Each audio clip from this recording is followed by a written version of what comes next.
Assalamualaikum warahmatullahi wabarakatuh. Perkenalkan, saya Halma Fiko dengan NIM 2203226066158 dari offering P4. Di sini saya akan menjelaskan terkait jenis-jenis metode ball mill.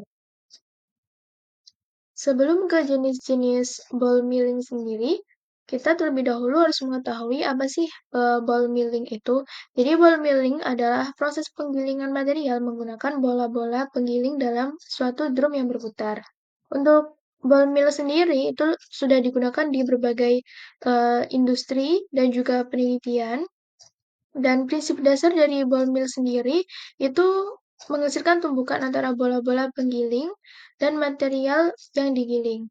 Sehingga nanti akan tumbukan dari bola-bola tersebut akan menghancurkan material menjadi partikel yang lebih kecil.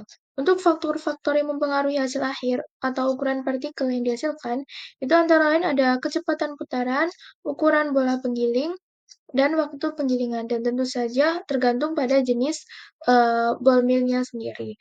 Kemudian untuk aplikasi dari ball mill ini, itu bisa menggunakan penggilingan untuk pencampuran, homogenisasi, dan juga untuk sintesis uh, material dengan ukuran partikel yang sangat halus. Selanjutnya, jenis-jenis metode ball mill. Jadi untuk jenis-jenis metode ball mill ini dibagi menjadi 6 jenis, yaitu planetary ball mill, vibratory ball mill, tumbling ball mill, attritor ball mill atau stirrer ball mill, high energy ball mill, dan juga mixer mill. Nah, keenam jenis metode ball mill ini itu masing-masing memiliki bentuk, skema, mekanisme milling, prinsip kerja, dan juga fungsi yang berbeda-beda. Oke, kita langsung saja ke jenis ball mill yang pertama, yaitu planetary ball mill. Untuk planetary ball mill ini itu memiliki tabung penggiling yang ditempatkan pada satu wadah dan diputar berlawanan arah dengan arah putaran wadah utama. Jadi setiap dalam tabung ini itu berisi bola-bola penggiling dan material yang akan digiling. Jenis ball mill ini menggunakan gerakan rotasi dan melibatkan bola penggiling yang bergerak dalam lintasan yang membentuk orbit. Jadi untuk gambar produknya seperti yang atas ini, terdiri dari beberapa tabung yang di dalamnya berisi bola-bola penggiling. Dan untuk skemanya, untuk gambar di bawah, di sini ada contohnya ada 4 tabung. Kemudian setiap tabung itu berisi grinding balls kecil-kecil seperti ini dan materialnya juga berada di dalam situ. Nanti dari tumbukan bola-bola itu nanti akan menghasilkan material yang berukuran lebih kecil atau menjadi lebih halus. Selanjutnya yaitu prinsip kerja dan juga kegunaan dari planetary ball mill. Untuk prinsip kerja dari planetary ball mill ini, itu material yang berbentuk serbuk dimasukkan ke dalam sebuah silinder yang terbuat dari stainless steel dengan beberapa bola di dalamnya dan bergerak berputar secara terus-menerus. Nah, ketika silinder berputar, maka akan terjadi tumbukan antara bola-bola yang ada di dalam silinder tersebut. Nah, akibat dari tumbukan tersebut, maka partikel akan pecah dan proses tersebut akan dilakukan secara terus-menerus hingga ukuran partikel mencapai yang diinginkan. Kemudian untuk kegunaan planetary ball mill sendiri, itu sangat banyak sekali, seperti penghancuran material lunak, keras, getas, dan berserat, baik dalam mode kering maupun basah. Dan gaya sentrifugal yang sangat tinggi menghasilkan energi penghancuran yang sangat tinggi, dan karenanya waktu pemrosesan cukup singkat, sehingga sangat banyak sekali industri atau yang lainnya yang menggunakan planetary ball mill ini. Selanjutnya yaitu persamaan yang berkaitan pada planetary ball mill ini. Di antaranya yaitu ada kecepatan rotasi, yaitu omega sama dengan 2pi n per 60. Kemudian ada energi impact yang diterima material, yaitu E sama dengan setengah mv kuadrat. Kemudian ada gaya sentrifugal, yaitu F sama dengan m omega kuadrat dikalikan dengan R, yaitu radius lintasan bola. Kemudian ada energi efektif untuk menggerus material, yaitu E spesifik sama dengan E per M, di mana M itu merupakan massa material yang digiling, dan E merupakan total energi yang diberi bola. Kemudian ada kecepatan rotasi kritis, yaitu omega kritis sama dengan akar G per R, di mana G merupakan percepatan gravitasi.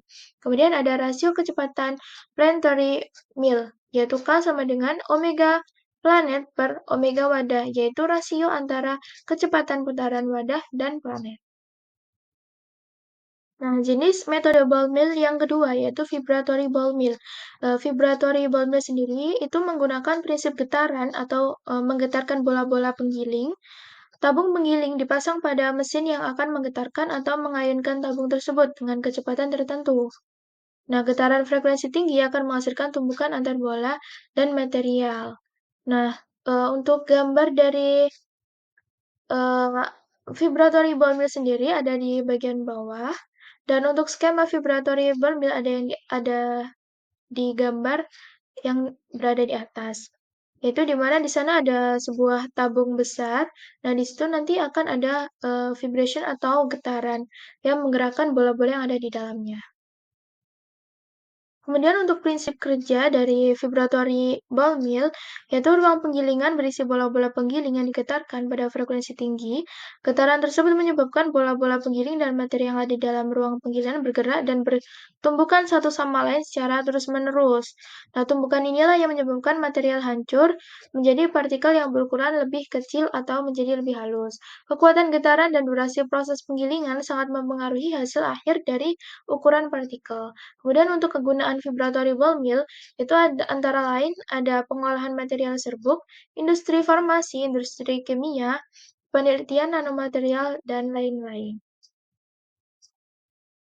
Selanjutnya yaitu persamaan yang berkaitan dengan vibratory ball mill ini. Kurang lebih sama dengan yang sebelumnya, planetary ball mill. Namun di sini ada frekuensi getaran, di mana F sama dengan N per 60. Di mana N adalah kecepatan getaran dalam putaran per menit atau RPM. Kemudian ada percepatan getaran, yaitu A sama dengan 2 pi F kuadrat dikalikan dengan A, di mana F merupakan frekuensi getaran dan A adalah amplitude getaran. Kemudian di sini ada gaya tumbukan F sama dengan M kali A. Kemudian ada laju penggilingan R sama dengan K dikali E pangkat N, di mana E merupakan energi tumbukan persatuan waktu dan N merupakan eksponen sensitivitas material. Kemudian ada efisiensi penggilingan.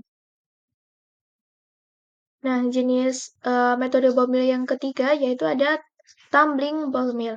Di mana tumbling ball mill ini adalah jenis alat penggilingan yang memanfaatkan perputaran silinder berisi bola-bola penggiling. Nah, untuk jenis ini itu merupakan jenis yang paling umum dan terdiri dari drum silinder besar yang berukuran besar yang berputar secara horizontal. Untuk gambar produknya sendiri ada di atas, itu berukuran sangat besar dan seperti memanjang, drum memanjang. Dan untuk skemanya sendiri berada di gambar yang berada di bawah. Prinsip kerja tumbling ball mill. Tumbling ball mill terdiri dari sebuah silinder yang berputar di sekitar sumbu horizontalnya. Saat silinder ini berputar, bola-bola penggiling di dalamnya ikut berputar dan naik mengikuti dinding silinder hingga mencapai ketinggian tertentu. Nah, pada titik itu, bola-bola tersebut akan jatuh dan meluncur ke bawah dan menumbuk material yang ada di dalam mill.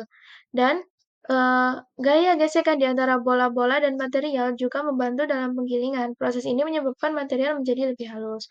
Untuk kegunaan tumbling ball mill sendiri, itu yaitu pada industri semen, industri tambang, metalurgi serbuk, dan industri keramik, dan juga penelitian material.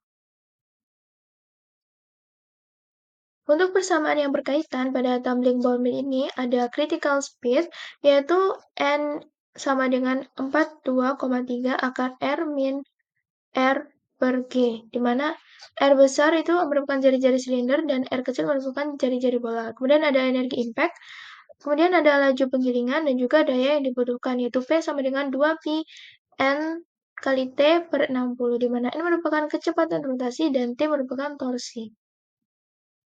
Nah, jenis metode ball mill yang keempat yaitu attritor atau stirrer ball mill.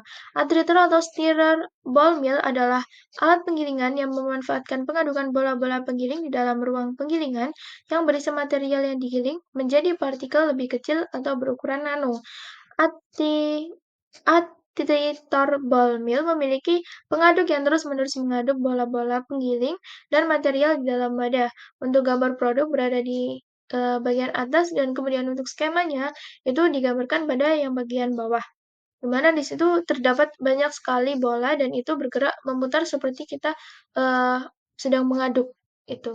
Jadi nanti tumbukan antara bola-bola yang ada di dalam itu akan membuat material atau material yang ada di dalamnya menjadi lebih halus.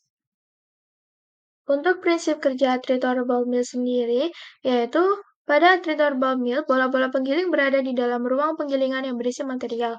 Bola-bola ini digerakkan oleh pengaduk atau stirrer yang terletak di pusat alat. Gerakan pengaduk ini menciptakan gesekan tinggi dan tumbukan antara bola penggiling dan material, dan juga menciptakan gerakan turbulen dan interaksi antar bola lebih intensif, sehingga tumbukan dari bola-bola tersebut akan membuat material menjadi lebih halus. Kemudian untuk kegunaan atritor ball sendiri, kurang lebih sama dengan yang lainnya, di mana dimanfaatkan pada nanoteknologi, industri farmasi, pigmen dan tinta, dan juga uh, pada bidang-bidang lainnya. Kemudian untuk persamaan yang berkaitan dengan atritor ball mill, yaitu ada daya pengadukan, P sama dengan K kali N pangkat 3 kali D pangkat 5 kali rho. Kemudian ada energi impact, ada perpindahan panas, yaitu Q sama dengan M kali CP atau kapasitas panas, dan kali delta T. Kemudian ada gaya tumpukan, ada tingkat pengurangan ukuran partikel, dan juga ada efisiensi penggilingan. Nah, jenis ball mill yang kelima yaitu ada high energy ball mill. High energy ball mill adalah alat penggilingan yang bekerja dengan memanfaatkan energi tinggi untuk menghasilkan ukuran partikel yang sangat halus hingga skala nano. Untuk skema high energy ball mill sendiri ada di bagian atas, mana di situ ada beberapa tabung atau eh, seperti silinder itu yang berisi bola-bola dan yang berguna untuk menghaluskan material yang ada di dalam. Dan untuk gambar produknya sendiri berada di bagian bawah. Itu hampir mirip dengan alat ball mill yang seperti di awal tadi. Selanjutnya yaitu prinsip kerja high energy ball mill. High energy ball mill bekerja dengan kecepatan rotasi yang jauh lebih tinggi. Kecepatan tinggi ini menghasilkan energi kinetik yang besar yang diteruskan ke bola-bola penggiling yang menghancurkan material. Kemudian, high energy ball mill bekerja dengan dalam medium kering maupun basah. Pada jenis ball mill ini, kecepatan tinggi menghasilkan panas yang tinggi, sehingga dilengkapi dengan sistem pendingin untuk menjaga suhu agar tidak merusak material sensitif terhadap panas. Kemudian kegunaan high energy ball mill kurang lebih sama dengan yang lain, di mana digunakan pada nanoteknologi, industri farmasi, penelitian material, dan industri keramik dan abrasi. Untuk persamaan yang berkaitan, pada high energy ball mill ini ada kecepatan kritis, yaitu N sama dengan 42,3 akar R per G. Kemudian ada energi impact, ada total input energy, yaitu E total sama dengan P kali T, di mana P adalah daya input pada motor dan T adalah waktu penggilingan. Kemudian ada daya yang dibutuhkan, ada laju penggilingan, dan juga efisiensi penggilingan. Nah, untuk jenis ball mill yang terakhir yaitu mixer mill, di mana mixer mill adalah jenis ball mill yang menggunakan gerakan horizontal dan getaran untuk menggerakkan bola-bola penggiling di dalam wadah. Gerakan osilasi cepat atau vibrasi untuk menghasilkan efek tumbukan antara bola-bola penggiling dan material memungkinkan proses penggilingan dan pencampuran secara bersamaan. Untuk gambar dari produk mixer mill ini ada berada di atas, itu ditunjukkan ada seperti tabung memanjang. Kemudian untuk skema mekanisme dari mixer ball mill ini itu ada di bagian bawah, di mana itu ada osilasi bergetar getaran horizontal ke kanan atau ke kiri seperti itu. Selanjutnya yaitu prinsip kerja mixer mill. Mixer mill bekerja dengan gerakan osilasi atau getaran cepat yang menggerakkan bola penggiling di dalam ruang penggilingan. Gerakan ini menyebabkan bola-bola tersebut bertumbukan satu sama lain dan dengan material yang menghasilkan penggilingan intensif. Bola penggiling di dalam mixer mill tidak hanya bergerak mengikuti arah osilasi alat, tetapi juga mengalami gerakan gesekan, sehingga ini membuat material mengalami tumbukan serta gesekan yang mempercepat penggilingan dan pencampuran. Biasanya mixer mill juga digunakan untuk jumlah sampel kecil hingga sedang dan waktu proses yang singkat. Untuk kegunaan mixer mill sendiri digunakan di berbagai bidang penelitian dan industri, terutama yang memerlukan penggilingan cepat dengan hasil partikel yang seragam, seperti pada laboratorium penelitian, industri, metalurgi, dan material komposit. Untuk persamaan yang berkaitan, pada mixer mill ini diantaranya ada frekuensi osilasi, yaitu F sama dengan N per 60, kemudian ada energi impact atau energi tumbukan, kemudian ada gaya sentrifugal, F sama dengan M kali omega kuadrat kali R, kemudian ada gaya tumbukan, ada laju pengurangan ukuran partikel atau R sama dengan K kali E pangkat N, dan ada efisiensi penggilingan. Sekian presentasi dan penjelasan dari saya terkait jenis-jenis ball mill kali ini. Mohon maaf apabila ada kesalahan. Terima kasih. Wassalamualaikum warahmatullahi wabarakatuh.